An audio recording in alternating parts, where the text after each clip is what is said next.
So bring them along too. That's Pickle's song because it's got a lyric in it. Slide down the banister. How are you? Happy Mother's Day. I think that's just America, isn't it? Happy Mother's Day anyway. Happy day to all mothers every day. happy day to all mothers and fathers, and kids and everything, pets. So yeah, everyone have a good one. Oh dear. Lots of questions about the foxes. I don't know if you're aware of. We think maybe 2 or 3 letters. It might be a 2, a 2 and a 1. And we found out that they sort of do creches. So it might be one adult that looks after all 5. I don't know if they live in the same den or whether it's more than one male. I don't know the ins and outs, but we think there might be 2, 2 and 1 from presumably different mothers, obviously. So yeah, there's 5 little cubs. They must have been all born about the same time, and they're amazing. They're little puppy kitten type ways. There's one that we've named Digby because he just digs a hole. All the others are playing and fighting, and someone comes over and fights him, and he gets back to just digging his hole. And he's dug about 3 perfect little golf holes he makes, and he really concentrates. I watch him all day. Pickle gets jealous. She sort of comes over and sort of goes, "What are you looking at?" They're amazing. I don't know anyone can hate foxes or call them vermin or want to shoot them. I don't understand it. But they're just amazing. Right, I've got some questions. I've got too many questions. We won't get through them all. Julia, have you learned any new interesting or weird animal facts recently? I did actually. I read that cats have got 100 sounds and dogs have got about 10. Now I don't know whether that means that they have better linguistic skills so they can make different sounds, or whether they're all communication. But cats can make more sounds than dogs. It probably shows mood, doesn't it? As well. And dogs haven't got a lot of moods, have they? Happy dog is happy, asleep. They're happy. Happy or asleep. Sometimes a little bit scared and protective. Daniel, what are the themes of Armageddon and how much of Supernature has been edited out for Netflix? Very little edited out, and it's all for sort of time or what works best. A lot less than Humanity. And again, Humanity was no taste and decency or scared of being offended, or it was because it came in 86 minutes, and apparently the ideal length for a special on Netflix is between 60 and 70. So I took out what I thought was the least funny 10 minutes. I did it in block. I didn't edit it to change timing. So again, with this, if I don't know, a couple of minutes at most, and based on what makes it flow better, I think, or what there's just the best stuff. So nothing for sort of taste and decency, or them worried about what people will say. They're not worried about that. They don't care. What are the themes of Armageddon? Well, I've been doing warm-ups, which I'm loving. I'm loving the new material nights. How many have I done? 12, 14. But it's so much fun just going out there and playing with like chums, and the audience. I think it's almost more fun than the real thing. Obviously, the real thing, I'm playing arenas and I'm flying on, private jets to the nicest places in the world. But comedically, there's something really nice about trying stuff out and saying that doesn't work. And the audience like that because they know they've seen behind the curtain.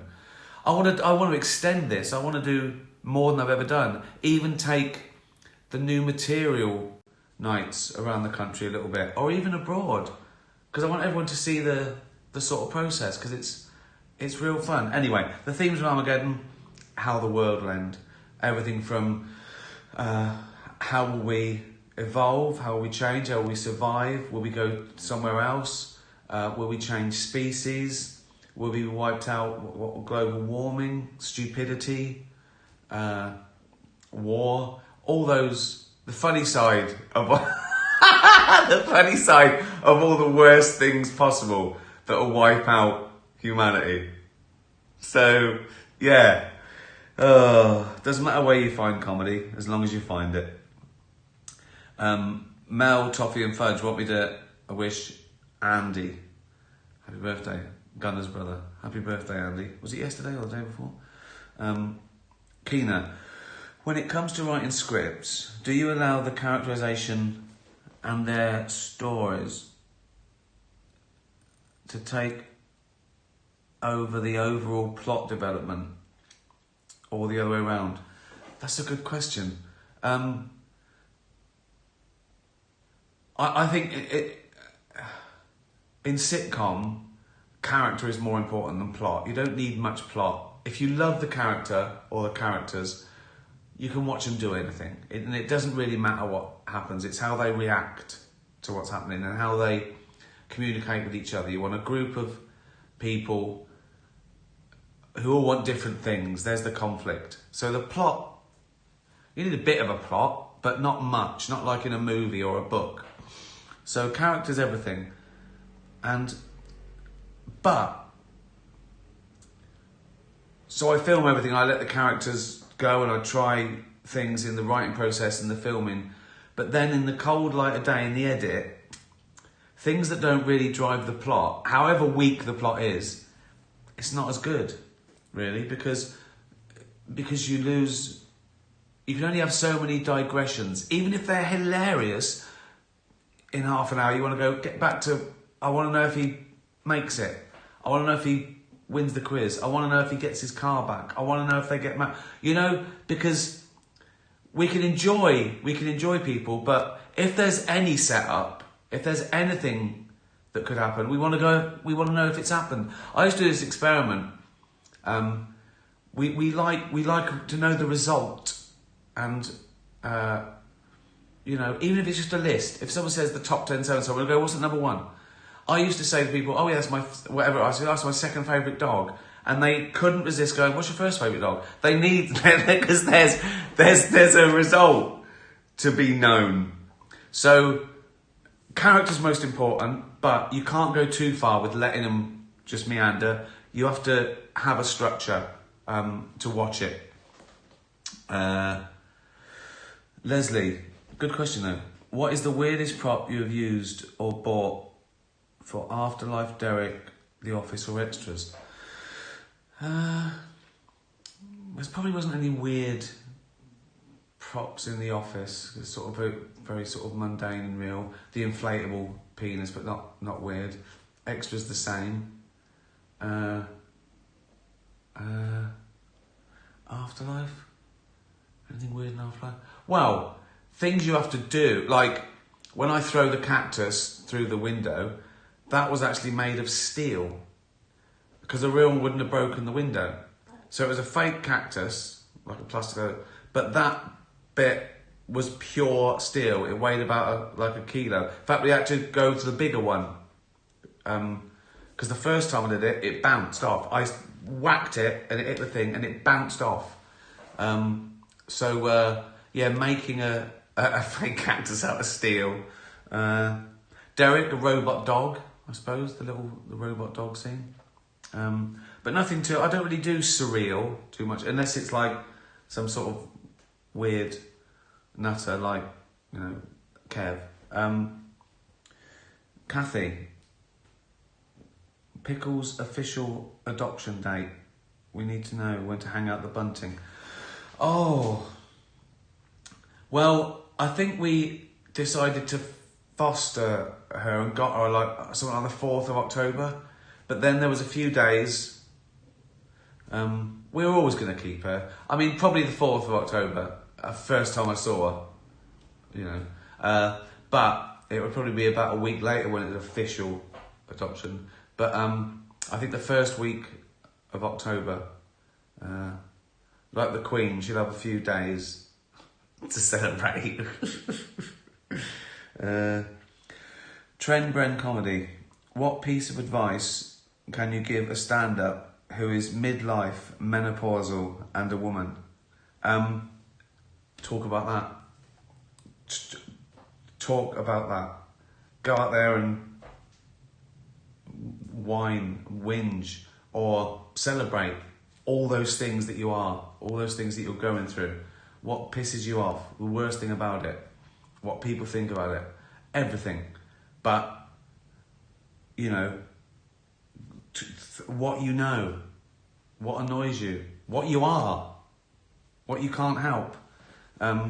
So yeah, don't be afraid. Don't think, oh, this isn't fun. It is. Honesty's funny. Just you going out there. If you walked out and said, I'm a menopausal woman, I think people would go, right, okay, right, what about it? You know, they'd be, what's that mean? So yeah, talk about what you're going through. Mum and Sherlock. Sadly, I, at times, out of frustration, behave like a female version of Tony in Afterlife. What's something I could do every time I feel that Tony is emerging to stop me from saying something that most definitely would regret? It's difficult, isn't it? Because some people deserve to be told what you think of them, for better or worse. But obviously we don't want to do it. We don't want to get in trouble, or we don't want to get, you know, into a fight, or some people do. What I do, we assume that they're in the wrong and you're annoyed, but you can't hold it back and you wish you hadn't said it because, you know, your reaction might be over the top. But sometimes, just in case, I think maybe they're having a bad day as well. Sometimes I think, oh, it's not that bad. What are you moaning about? You know, sometimes it's just not worth it. But it's hard to keep things in. If you think you've had, you know, terrible service, or someone's, you know, knocked your drink over and walked away, or you think, well, I've got the right to say something. But I think sometimes I'm irrationally annoyed. Like, you know, someone sniffing, they don't know they're sniffing. It drives me mental. I want to burn the building down. Someone eating loudly. But they don't know. They don't know that's driving someone mental. So it'd be weird. I mean, I have told people, I've given someone a tissue before. There was a bloke who was sniffing on a flight, and I went, do you want a tissue? And he went, oh, and I thought, oh, he thinks I'm mental. But I had to get it out of my head. Also, don't fucking sniff. That hasn't helped you at all, has it? That's no advice at all, that is it? I've got all red and flustered thinking about it. Bella, right, okay. If you were to give me prior warning about when you were doing Ricky's bollocks so I can get my question ready in time, which option would you choose? 1, carrier pigeon, runs the risk of me chasing it away before I get the message. 2, squirrel, might get distracted by nuts on the way to my house. 3, a tweet. Well, the tweet, isn't it? That's what I always do. I think there's a bit of sarcasm in there from Bella, because sometimes she misses it, like it's my fault. So she put a pinned tweet up there, so everyone reminded her.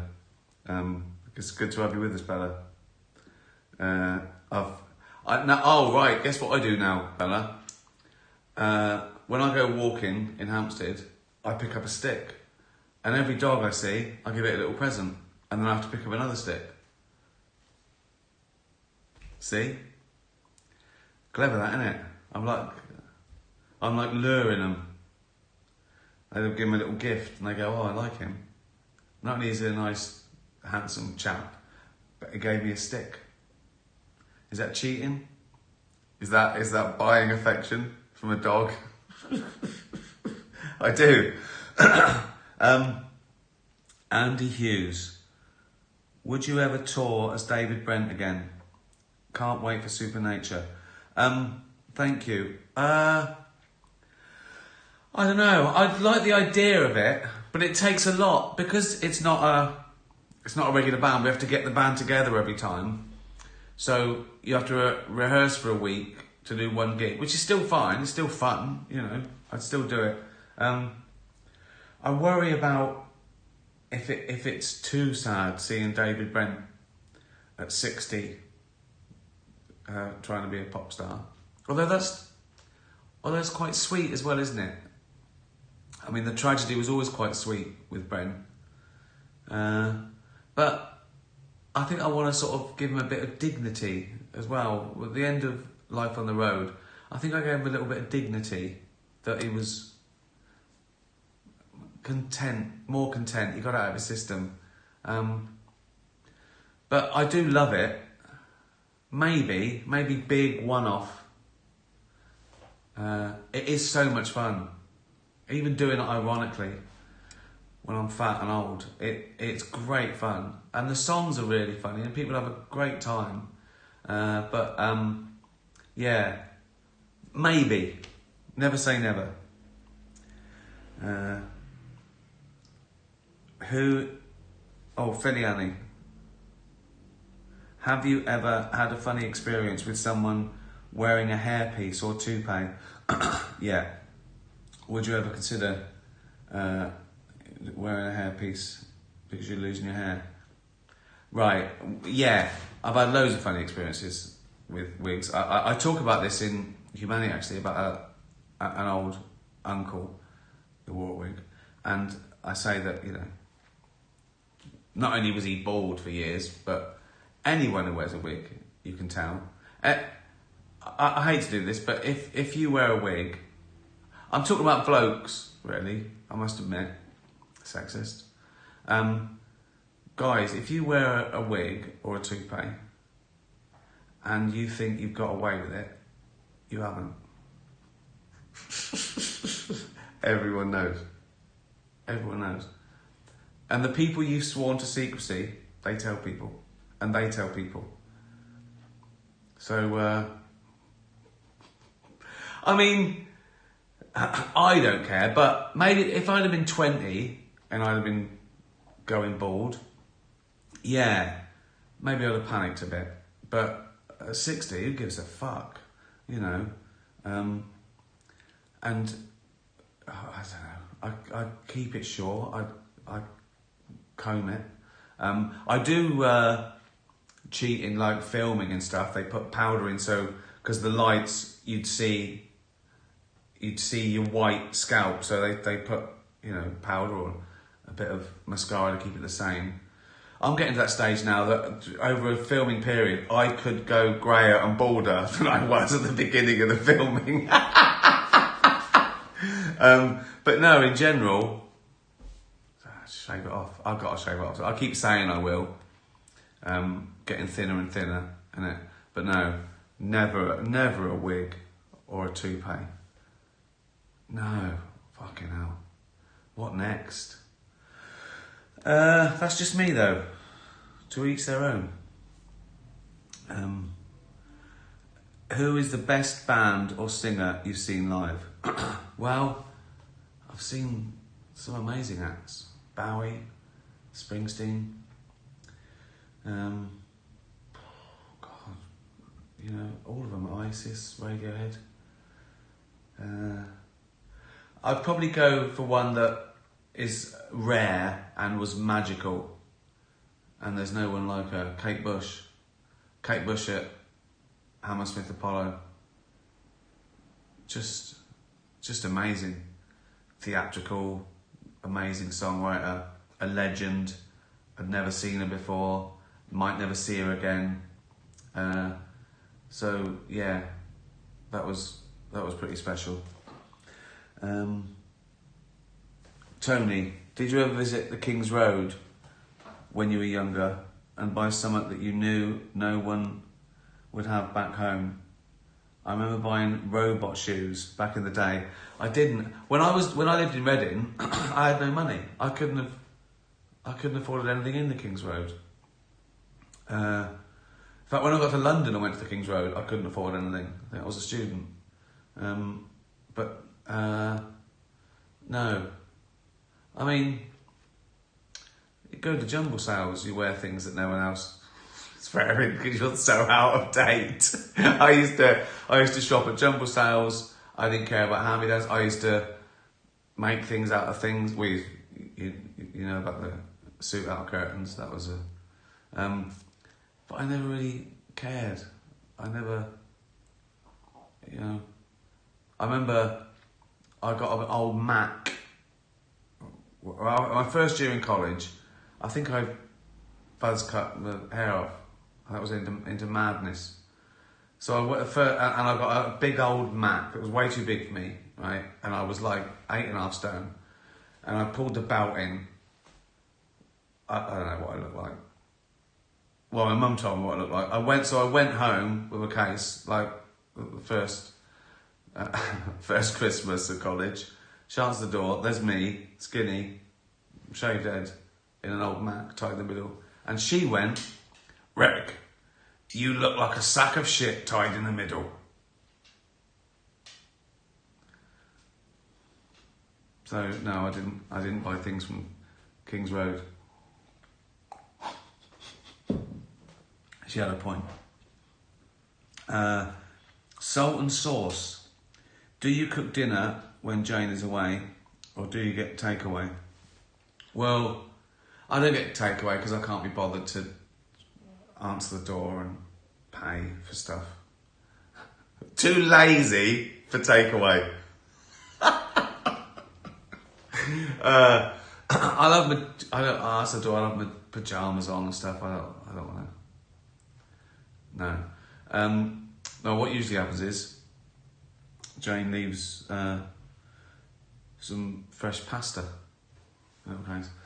I was here for one night on my own last week when Jane popped to Malmo, and there was a fresh pasta, pickles, food was all laid out. I did all that, so I couldn't go wrong.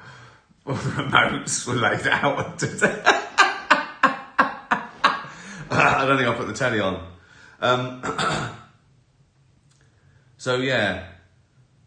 So pickles fed at 6. I fed her at like 10:02. I thought she'd like me a bit more, right? Thought, oh, it's 10:06. Got the pasta. It said served 2. I said, fuck that. I'd eaten 2 portions of pasta and all the sauce by 6 o'clock. Me and Pickle had both eaten by 6 p.m. Sat on the couch.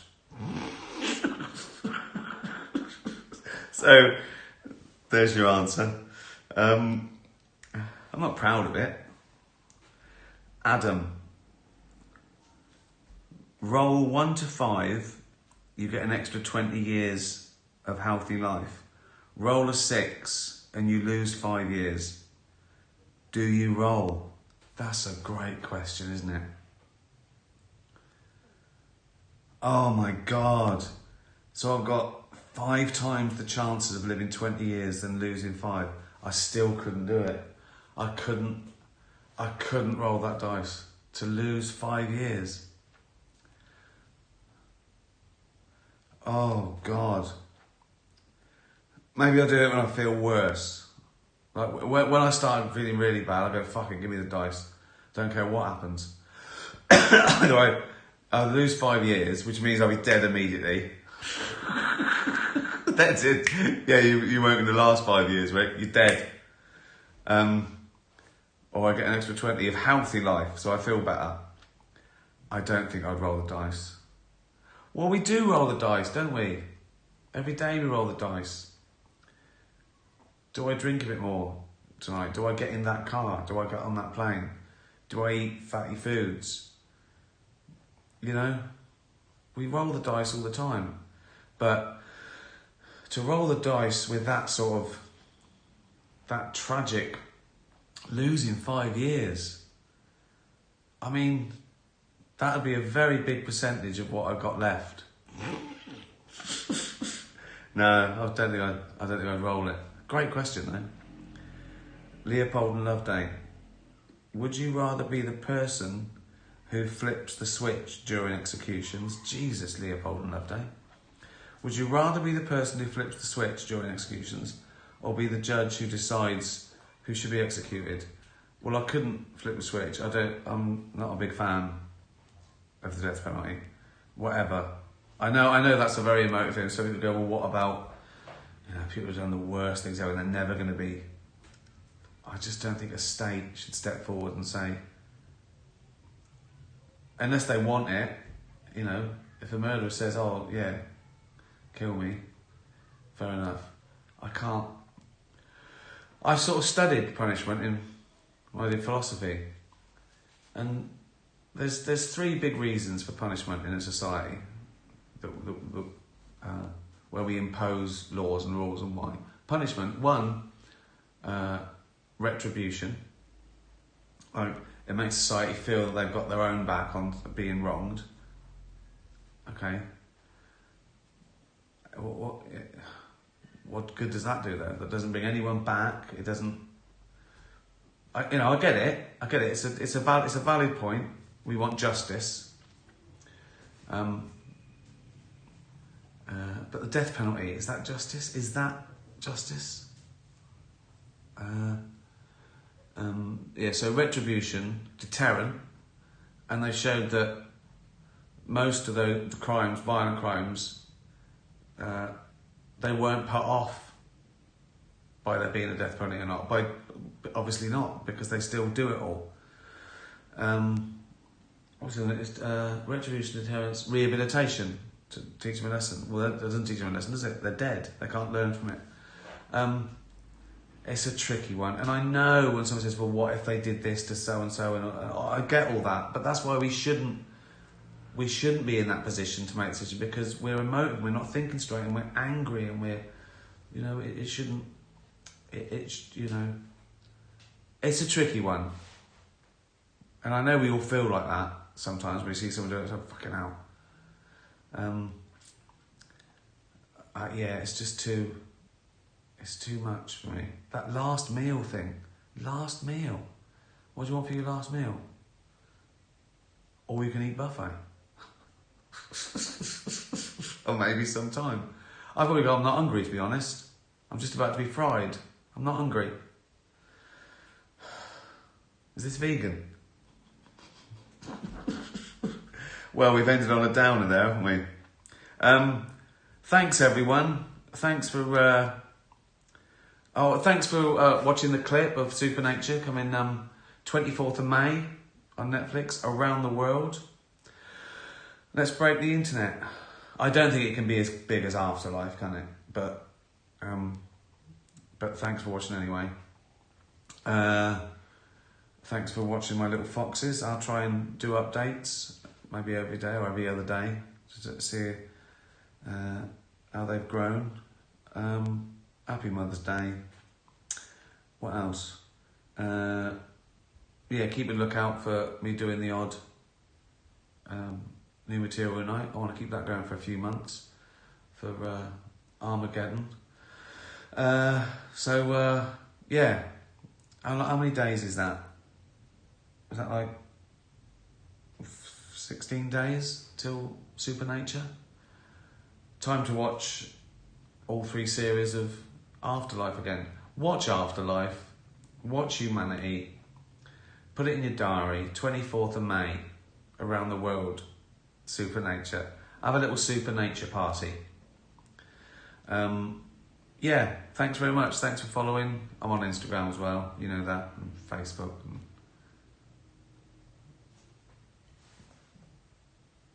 Be nice to animals. Tatty bye, everyone. Tatty bye.